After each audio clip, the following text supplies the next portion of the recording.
The second book of Moses called Exodus.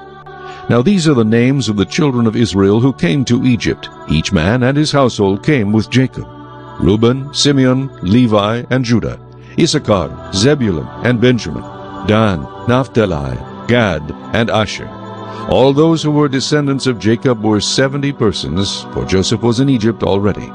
And Joseph died, all his brothers, and all that generation. But the children of Israel were fruitful and increased abundantly, multiplied and grew exceedingly mighty, and the land was filled with them. Now there arose a new king over Egypt, who did not know Joseph. And he said to his people, Look, the people of the children of Israel are more and mightier than we.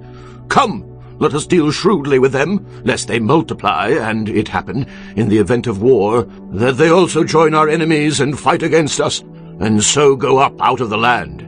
Therefore they set taskmasters over them to afflict them with their burdens. And they built for Pharaoh supply cities, Pithom and Ramesses. But the more they afflicted them, the more they multiplied and grew, and they were in dread of the children of Israel. So the Egyptians made the children of Israel serve with rigor, and they made their lives bitter with hard bondage, in mortar, in brick, and in all manner of service in the field. All their service in which they made them serve was with rigor. Then the king of Egypt spoke to the Hebrew midwives, of whom the name of one was Shiphrah, and the name of the other Puah.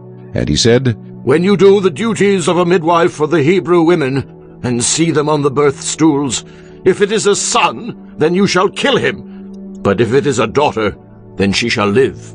But the midwives feared God, and did not do as the king of Egypt commanded them, but saved the male children alive.